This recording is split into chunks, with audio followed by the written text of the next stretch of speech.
Hey everyone, welcome back to Farm Life and Freedom podcast. I'm your host, Amy Bell. Hello, and welcome back to Farm Life and Freedom, where we are cultivating a free life.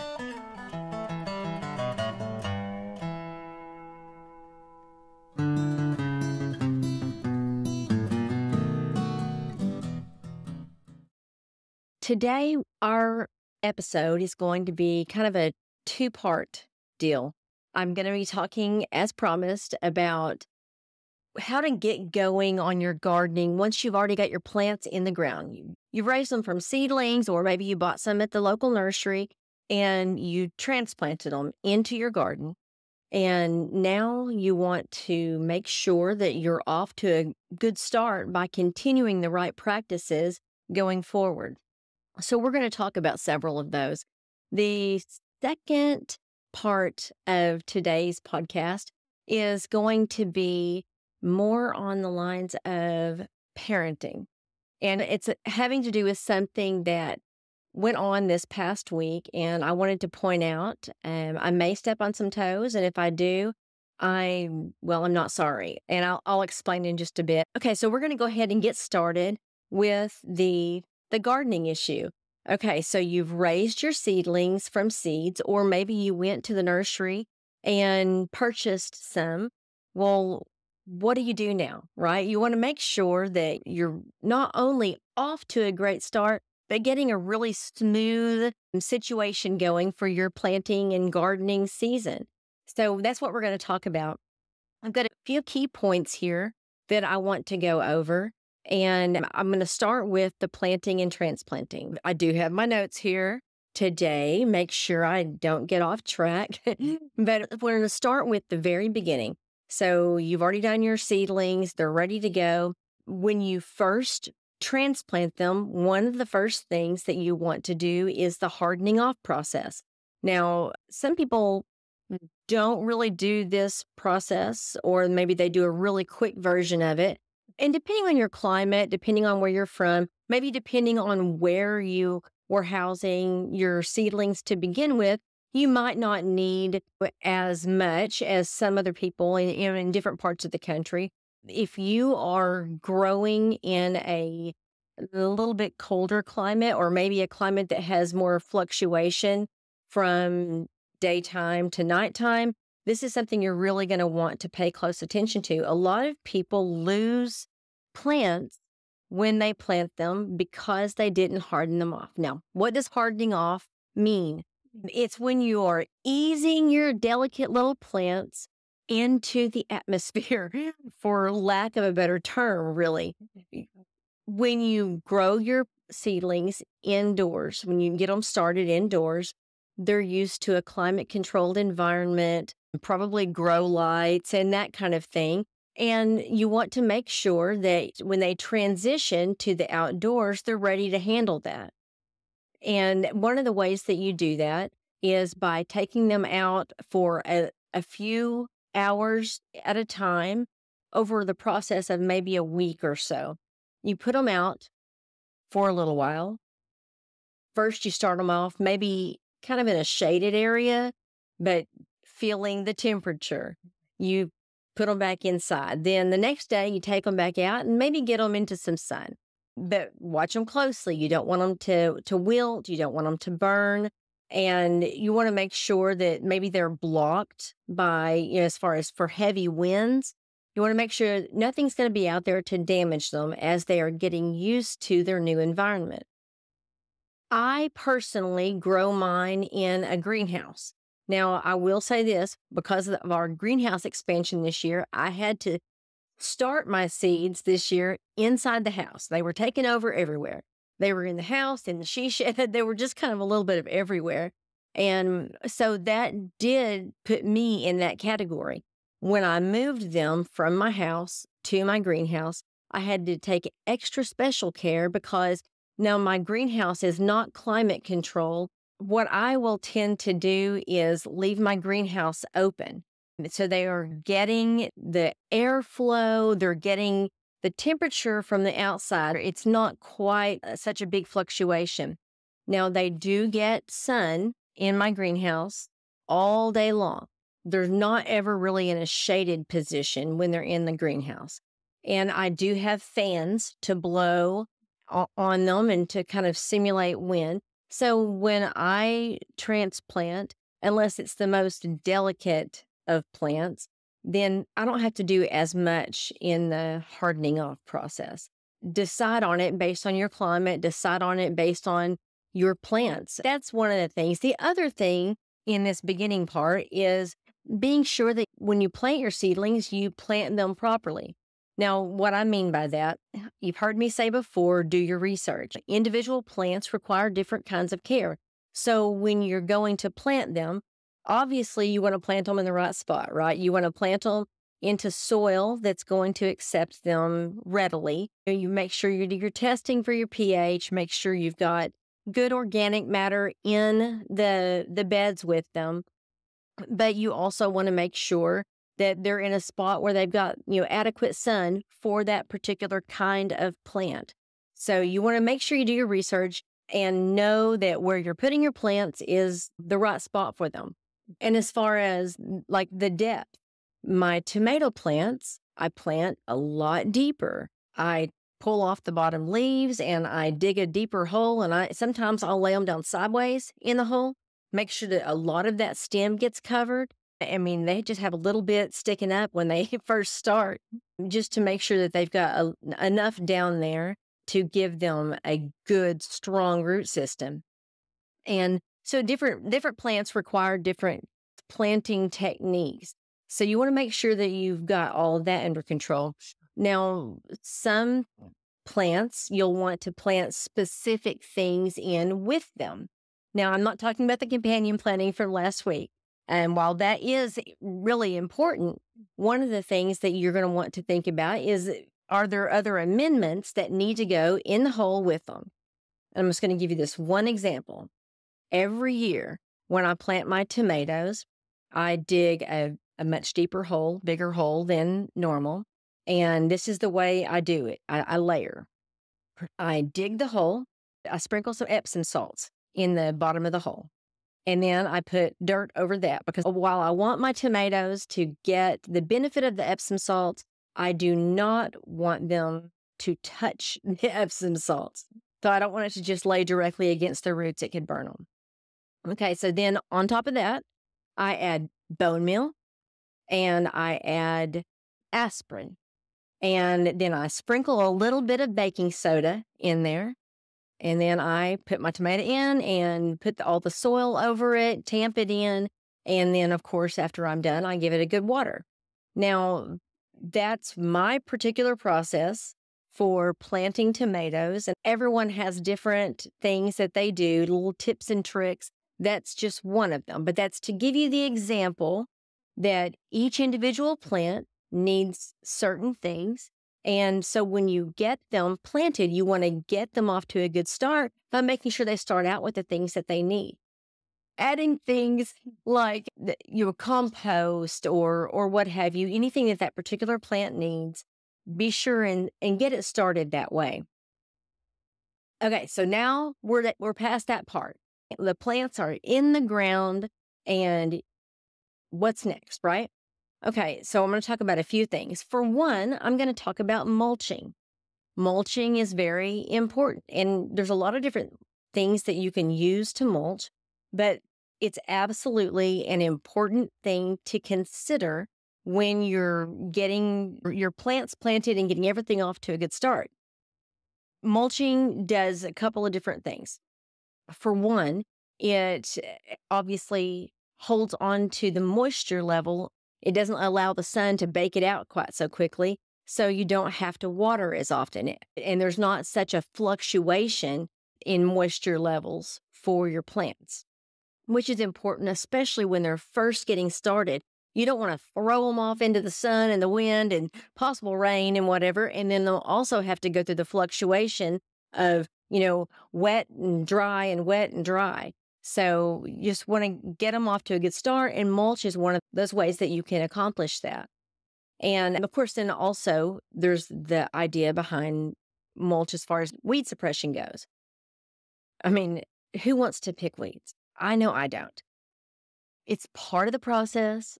I have to remind myself of that every year. Weeding comes with gardening, and I love gardening, so I have to be willing to do the weeding. But I like to keep it down as much as possible. Okay, so I try to keep my weeding to a minimum. So in order to do that, I don't use any kind of herbicides or anything like that, because then it would potentially get into my plant.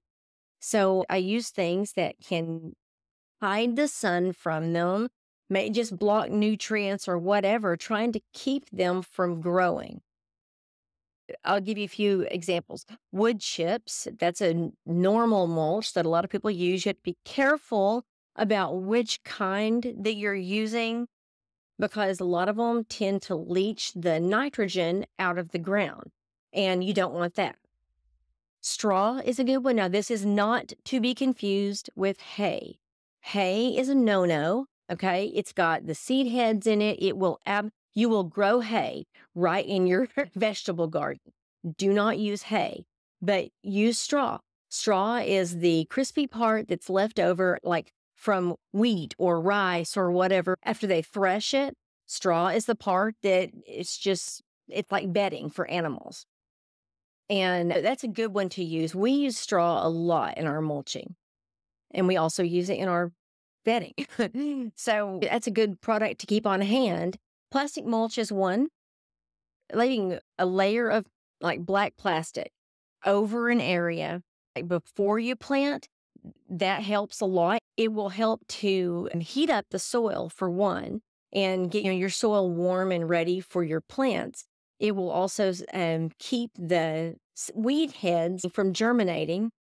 It will not stop weed seeds from getting thrown onto there and growing on top of it. So you want to be careful of what you put on top of the plastic mulch if that's what you choose to use.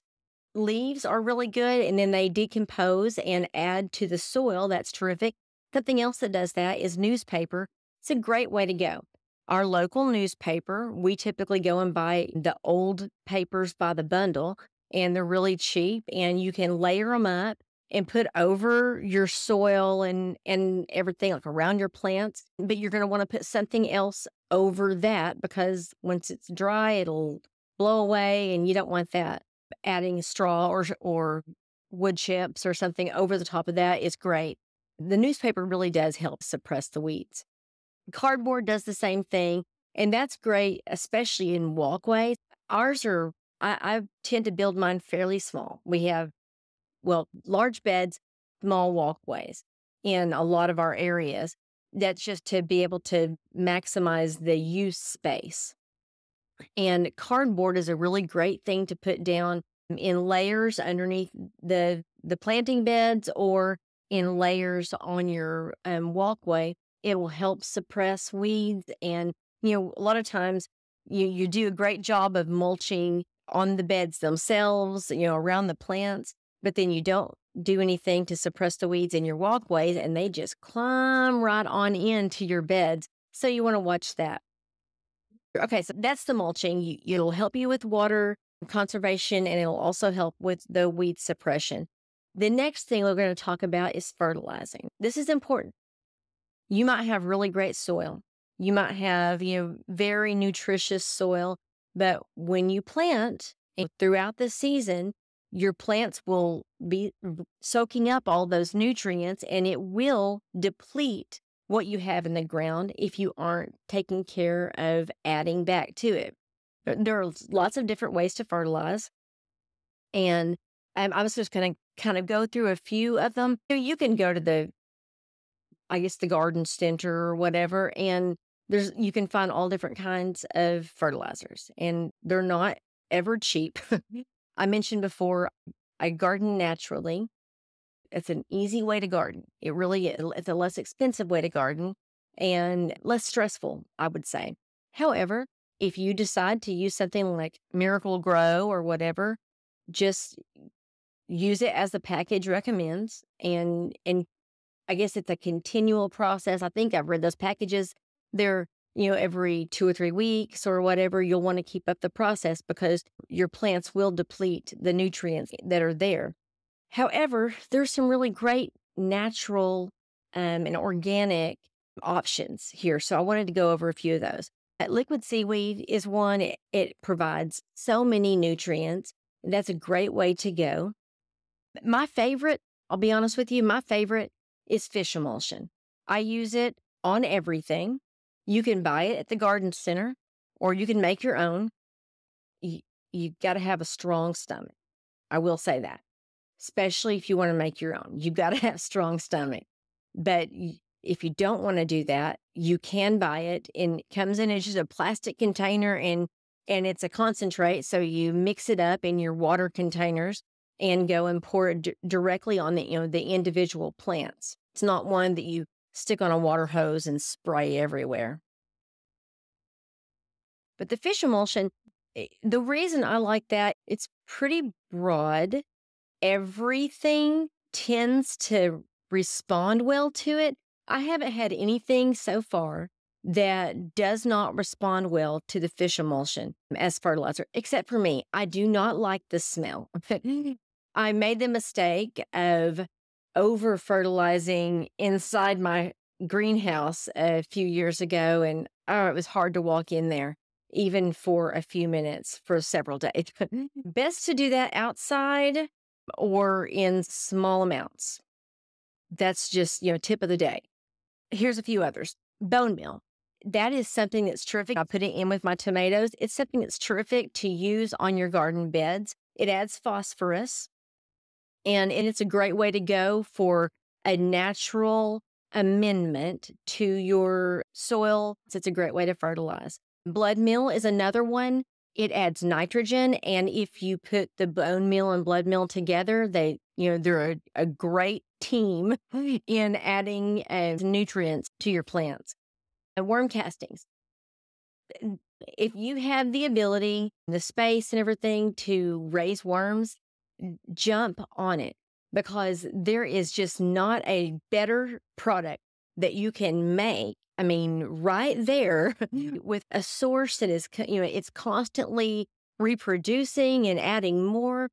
It's a terrific thing. It's such a nutrient-rich fertilizer, I guess you'd say. It's just a fertilizer. It's fantastic. Add it to your plants, add it around your plants, add it to your compost. It's wonderful. And then, of course, compost. Obviously, that is, something that you can make by yourself, throwing all your scraps in there so you're not throwing them away. You're making your own compost. You can add it to your soil and you can side dress your plants with it. And it's a terrific way to grow. Once it is completely composted, you can just throw it right on top of your soil, right next to your plants, and it'll just sit there and do basically a slow release fertilizer type of a deal. I'm going to mention one other. Now, I'm going to say I'm not being paid by any companies. I'm just going to tell you one that I've found that I really like. It's called Elm Dirt. I found it on Facebook, of all places. I saw an ad for it, and I started researching and going into it. This was last year. I ordered one just to see if it did what they said, and I tested it out. What it says it does, and I'm going to mess this word up because I still have no clue how to say it. Mycorrhizal, it's something like that. It boosts the bacteria activity within the roots. It makes them pump up. It's like, I don't know, steroids for plants or something, but it's natural. And it really does make their root growth fantastic. And, it said that it did that. But, commercials, especially on Facebook, you just never know. So I tested some out. And I had gone through in my greenhouse, just to my seedlings, and I had added some. And a few days later, I went in to move some of my seedlings, getting ready for hardening off. And I picked up a tray of seedlings, and they were stuck. And I looked down, and there was masses of root growth beneath the seedling cups, the holders. And I mean, I was just amazed. I literally had to cut away the 4-inch pot from my plants so that I wouldn't rip all their roots off before I planted them. So it works. And I just received my new case of it so I can get things going out in the garden with that same stuff. So I'm going to give that a go for transplants, when I first get everything planted. And then always throughout the season, I'll be using fish emulsion because I know for certain that works. So that gives you several different options for a natural fertilizer and ways to keep your plants healthy throughout the season. Like I said, as the season goes, your plants will be depleting your earth of all the various nutrients that they need. You will need to continuously add back, not in huge amounts, just in normal, regular, everyday amounts. You're going to add a little bit every 2 or 3 weeks. It just really just depends on what you're adding and what you're adding it to. And of course, you want to take your cues from your plants. Be aware of what they look like and any changes that they're experiencing, discoloration or wilting or anything like that. Sometimes wilting isn't a water issue. Sometimes it's a nutrient issue. But, pay attention to their signs, I guess, to know what to do. The next thing I want to mention is water catchment, water irrigating and that kind of thing. Every plant needs water and, some more than others. So when we're planting our garden, that's one of the beginning things that we want to plan is the water. I'm always mention that. People say, well, why are you planting water? There's water. Everyone has a water hose or whatever. But that's not necessarily the best way to go. If it's your only option, then, there's ways around that as well. If you are on well water, then have at. I mean, there's nothing being added to your well water, I would assume. So if you've got a good well, then you can just water directly, and that's terrific. Those of us who have to have rural water or city water, heaven forbid, there's always additives. Chlorine is one. I will if I have to, but I don't like having to use water directly from the water hose straight onto the plants. It's not healthy for them. I mean, it's not like it'll kill them right away, but it won't help them grow. One of the things that you can do, however, is put the water into a barrel out in the sun and let it sit there for 24 hours. The chlorine will go away, and then you can water your plants with it. Now, I mentioned on, I think, my last episode that we have a natural pool, and that's the water that I use to water my plants. It doesn't have any chlorine in it, and we have fish in there, so it has fish stuff in it. Plus, we've got plant life in there, and so it's all part of the little ecosystem that I've built up in there, and it's got healthy water. And I use that as much as I can to water my gardens. Of course, we have a lot of gardens, and I scatter them about. They're kind of a little bit of everywhere. So I can't feasibly pump that to every area of my gardens as easily as what I originally thought I might be able to do. But so there's other ways to do it. Recently, last year before, we added a water catchment system to our greenhouse. And basically all it amounted to was gutters and downspouts directed into a big water container, and which would hold the water, and then with a water hose coming out of the bottom of it to where we can water whatever was nearby. So we can add water that we catch for free, on our barn or on our animal village or the she shed, and hold on to that for watering. That way that we know there's no chemicals in it. It's something that is coming from the sky to begin with, and we can use it there. There's good ways to do that. And if you want to check out Two Oaks Farm Talk, I've got some tutorials on there as well, probably under the gardening or the building sections. One of the other things that you can do with watering, especially if you have a well, is work on like drip irrigation and that kind of thing. It's a system, obviously, you've probably seen it in lots of different places. It's a system where you can hook certain things, the pressure regulator and whatnot, to where it takes your water from a spigot down into a little system of little teeny tiny water hoses.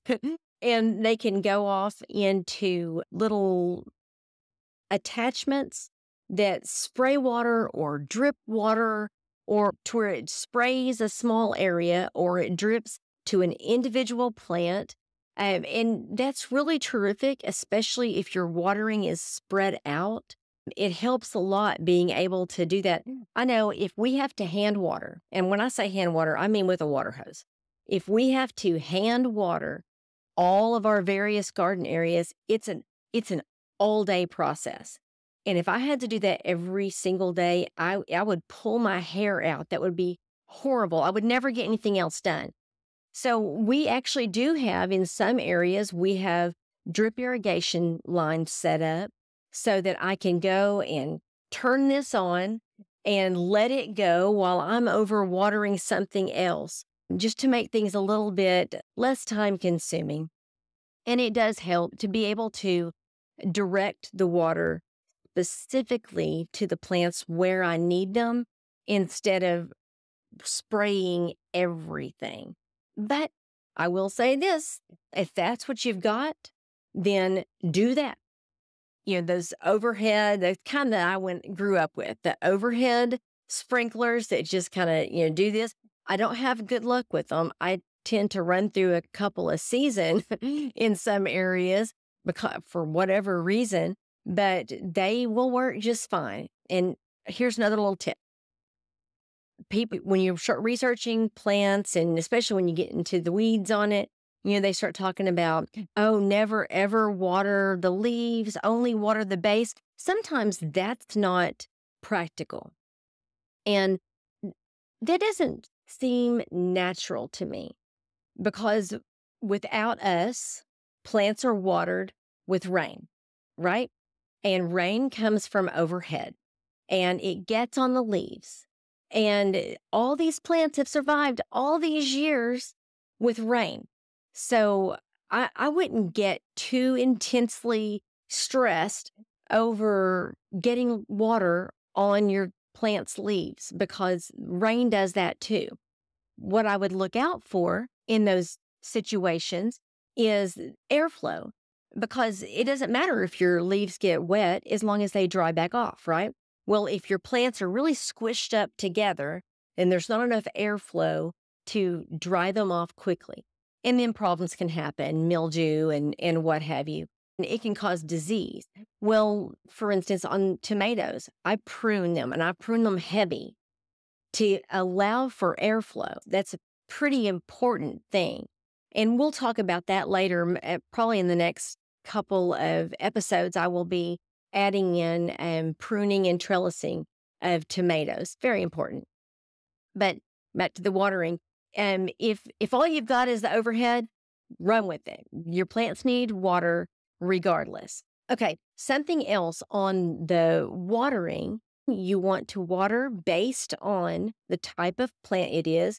We talked previously about researching your plants, because when you're companion planting or anything, when you're laying out your gardens, you don't want to put a plant that really likes dry feet next to a plant that really likes wet feet, because they will not work out together. One will drown or one will dry up. So you want to make sure that you take care of that and you know what your plant's needs are.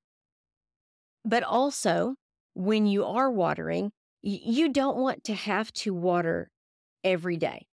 You want to get it down to kind of a schedule, a routine. And if you do deep waterings a couple times a week, depending on the plant, that's way, way better than topical waterings every day. If you just water really shallow, your plants will go towards, the roots will go towards that water, and they will develop really shallow roots. And that's not good. That's not strong. It doesn't make your plants strong. And it's something that you definitely want to try to stay away from, try to avoid. Water deep. I remember there's a trick that it's widespread. I used to do it, and I haven't in a while, but just because of the way my beds are set up. But like, for instance, with tomatoes, when you're planting your tomatoes, you can plant a container down in the ground, just deep in the ground around where their roots are going to be. that one that will seep water or that you can poke holes in. People used to use the 2-liter bottles, like soda bottles, and you poke holes in it down lowish, and you just fill it up with the water hose. You just fill it up, when it comes time to water, and it seeps out down low. So the roots will go down low seeking that water, and that helps them develop a stronger root system. That's what you want. But little tips like that you can find, when you're researching, caring of your plants. So another one that I'll mention is the soaker hose. That's terrific. Using a soaker hose is really good if you leave it on for an extended period of time, because just turning it on for a little while, it may look like the area is wet, but it's not soaking down deep enough. I believe soaker hoses are terrific, but you have to do them for a longer period of time. Okay, last but not least, in what the things that you can do for taking care of your garden throughout the season, and it's the most hated one. It's the one that you don't even want to think about, much less do, but it's something that you have to consider, and that's weeding. I've mentioned before about the mulching and all that, trying to keep weeds from starting to begin with. You don't want to plant into a bed of weeds. So you want to start off weed-free, but you're going to get weeds. It's part of gardening. And it could be because they're coming up from underneath, or it could just be because a seed blew in, from the neighbors or while you were mowing, and they're going to get there and they're going to get started. There are lots of great tools to make the weeding less intensive, but I'll tell you what I do. I've got all the tools. I use all the tools. I do whatever I can. But I try not to stress over it. Every time I walk past a group of beds, I will stop and pick up a few weeds, and then I will move on. I will feel content that I picked up some weeds. I stopped those in their tracks. Pull them out from the root, guys. Do not just pull the top off. But I picked those up. Well, then the next time I walk through there, I'll pick a different section and I'll just grab a few weeds from there. I'll grab what I see, unless, of course, it's completely overrun, then I may consider fire. But it is incredibly important to go ahead and attack those weeds little by little as you go. Don't wait for them to take over an area, because they will choke out your plants and you will not have a good harvest. So anyway, those are several different things that you can do to make sure that, after you've got your plants planted, that they have a good run throughout the season.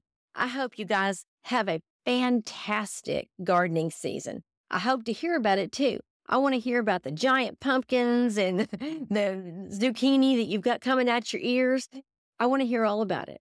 So I would love for you guys to comment. I would love for you guys to, you can get on my social media across all the different platforms, and you can message me or email me or whatever. Get on Two Oaks Farm Talk. That's a great one for referring to for lots of different information. There's terrific information on there about gardening and about farm building and that kind of thing.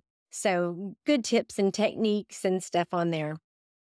But we are now going to move to the second portion of this episode on parenting. Now, the reason that I'm talking about this today is because, and you may have heard, this past week, there was a horrible thing that happened. Of course, it seems like there's a whole lot of horrible things happening recently. It seems like they're kind of unending right now.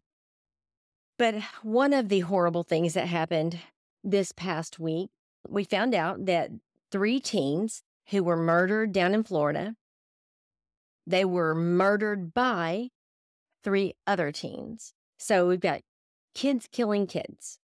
And that's happening so much more often here lately. It seems like, honestly, I look at it and I'm like, these kids are out of control.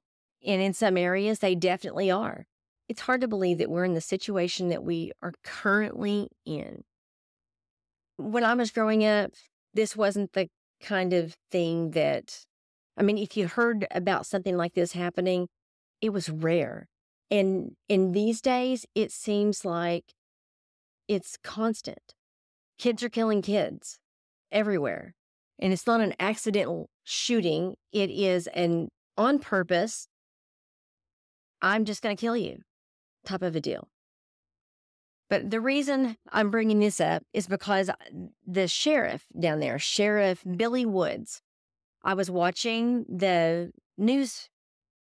I guess it was a news brief that he was giving about, I guess, the arrests of 2 of the teen killers, one of which was 12 years old. And I'm not sure how you are in a situation that gets to that point where you have a 12-year-old killer. But he said several things that I wanted to, I'm just going to read his quotes. I'm going to mention these things because he did, and because it was, somebody needs to, and I'm glad he did. Somebody needs to say something about the way things are right now, things that are getting crazy. Kids aren't being held accountable for the stupid things that they do. And yeah, I said stupid. Kids are stupid. Just so you know, I'm a mother of 5, and I'm telling you, kids are stupid. They make dumb decisions. Now, it's kind of expected. They're learning, right? All of them make dumb decisions. If it's a small decision that they can learn from and move on, then, that's normal. That's to be expected. And, I always tell my kids, home is safe, but not for me. Home is safe. Home is where you learn everything that you need to know to grow up and be a good adult. Home is where you want to make your mistakes so that you can learn from them before you're out on your own. And in these situations, I'm afraid I can't see that it's happening. I'll read you a few of the things that he said, things that caught my ear when I was watching the press conference. One of the things that he said is, there are individuals out there viewing who want to blame the one thing that has no ability or capacity to commit the crime itself, and that's the gun. These individuals committed the crime. And I mean, of course, a lot of us have been screaming that from the rooftops for a long time. We have guns. We shoot guns. We hunt. We protect our family with guns. And they have never once offered to kill anybody for us. I would tell them no if they did. I'm on guard. I'm waiting for them to ask. If they do ask, I will tell them no. But that's not really the argument that I want to talk about today. What I want to talk about is something else that he talked about. And he's in a perfect position to see so much of this. He's the sheriff in a fairly large area. I think it's Ocala, Florida. And he sees a lot of this kind of thing. He sees more than we do. He sees kids killing kids, kids attacking kids, kids robbing people and beating people. And you hear about it on the news. If you listen to the news, some news, okay, some news. If you know where to look, you hear the reporting about all this stuff that's going on. I think some people are completely oblivious to what's going on because they don't pay attention to this kind of stuff. So I'm bringing it to you about why kids are killing kids, about why we've gotten to a situation where this is the kind of thing that's happening. Here's something that he said. The fact is, society fails them. We do not hold our juveniles accountable. We minimize their actions. And he could not be more correct. You see it, especially in the past couple of years, you see it so much. I mean, think about the riots and burning down buildings and A lot of this was teenagers. I mean, and young adults, which I don't know you want to call them adults. They were of age, but obviously not very bright and certainly not mature. But they're not being held accountable. They were able to riot and beat people up and kill people and burn down buildings, destroy property, and nothing happened to them because of it. Did they end up in prison? No. They got let out because somebody else raised money. Our vice president helped to raise money to get them out, and nothing ever happens. Okay. As a parent, I'm telling you that if a kid is allowed to get away with something, they will do it again. If they choose, they make a bad choice, they choose to do something that they know is wrong, or even if they didn't really know that it was wrong in the moment, if they are allowed to just get away with it, they're going to do it again. And then they're going to push the limits because that's what kids do. They will keep pushing and get further and further. And the next thing you know, they've killed somebody. They're, I would say they're rotting in prison, but not currently. The world will come back and bite them in the butt. They won't get away with it forever. There's always somebody meaner. Something else he said, our school districts, not just here, across this state and across this nation, need to stop minimizing the actions of their students. Hold them accountable. That's where the failure is. In my home, my kids get held accountable. When I was growing up, I was held accountable. I was terrified to do anything wrong because I knew what was going to happen. He said something else that I want to point out. He said, I am a father, but here's the one thing my boys know. Growing up, the freaking barber had permission to whip their ass. Guys, where did we go wrong? How did we get so far away from teaching and punishing children for doing something that was wrong? They made it to where if you discipline your child, if you spank them, you could get charged with child abuse. I think it's child abuse not to spank them when they do something wrong, egregiously wrong, especially. I'm not talking, you can't, it's hard to spank a teenager's butt. It can be done, but it's hard to do that. However, there's other things that you can do to discipline that child. How do they learn? They learn from discipline. If you just say, you shouldn't do that, they're just going to, okay, and they're going to move on. Guys, you've got to be willing to be the parent. Parents have to be willing to parent their kids. So many parents these days want to be their kid's best friend. And that's great and all, except not while they're kids. When they are the kid and you are the parent, forget being their friend. You do not need to be their friend. You need to be their parent.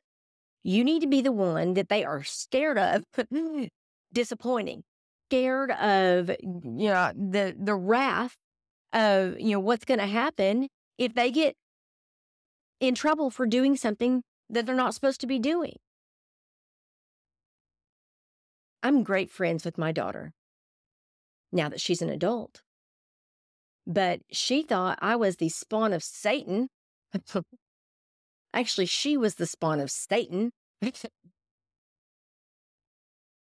When my daughter was growing up, she thought I was just awful. I mean, I was a drill sergeant. She likes to call me a drill sergeant. And she thought I was awful.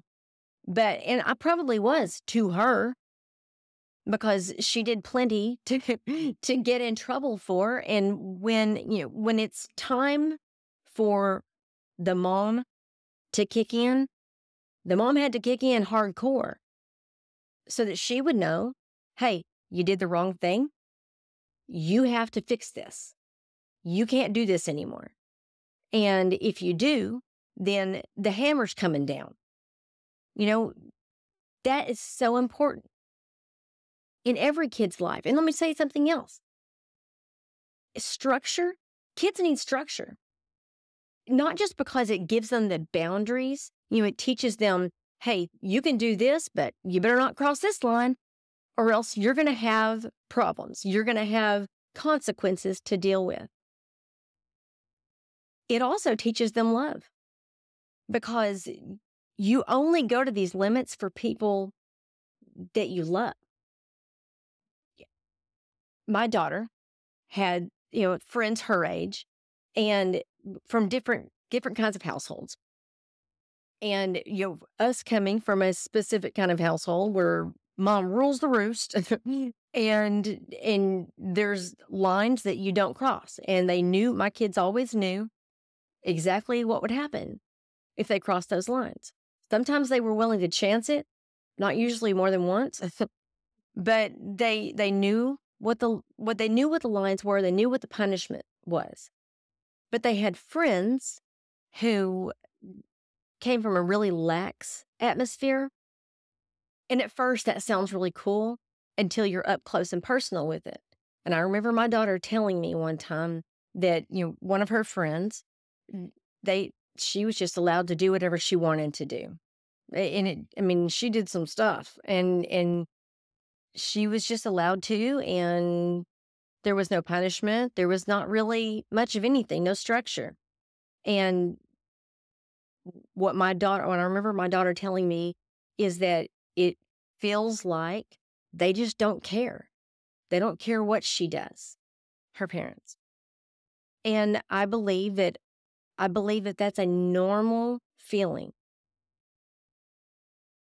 I think kids see and feel that love based on the amount of structure that's given.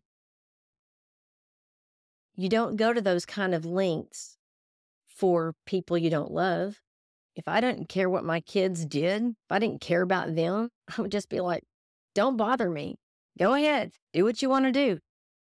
But I do love my kids, and I want them to grow up into healthy adults that, can give something to society, can be good participants, be good adults.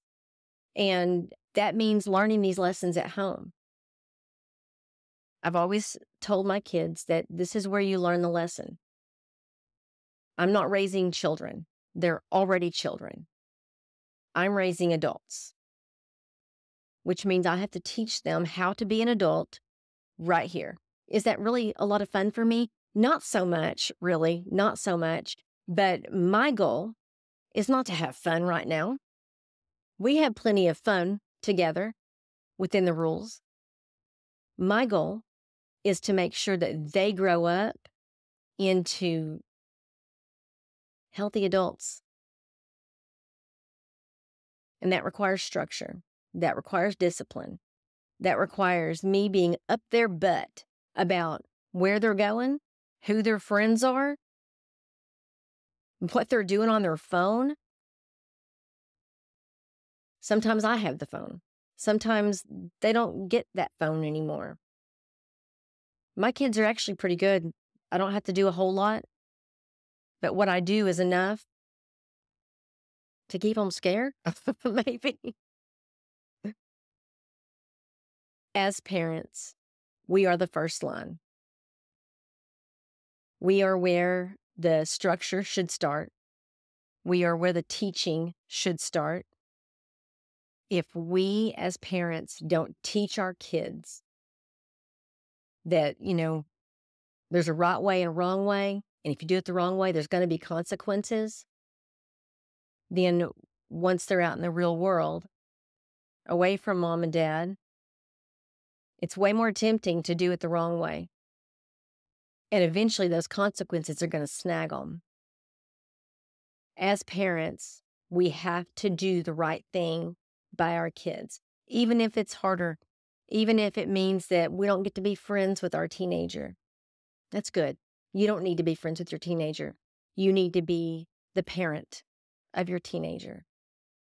And I believe if more parents felt this way and behaved this way, we wouldn't have nearly as many teenagers killing teenagers. I hope you'll come back next time and lots more in the future. We've got so many things to talk about.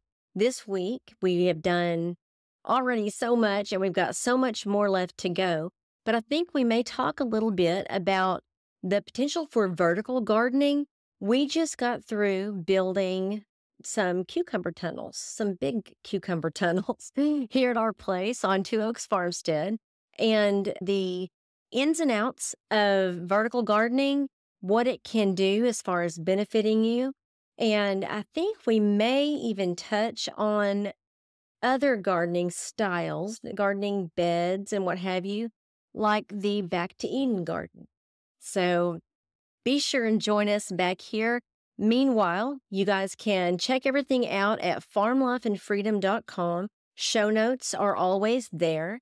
And then, of course, you want to check out twoaksfarmtalk.com for lots of great technical advice, farming-wise.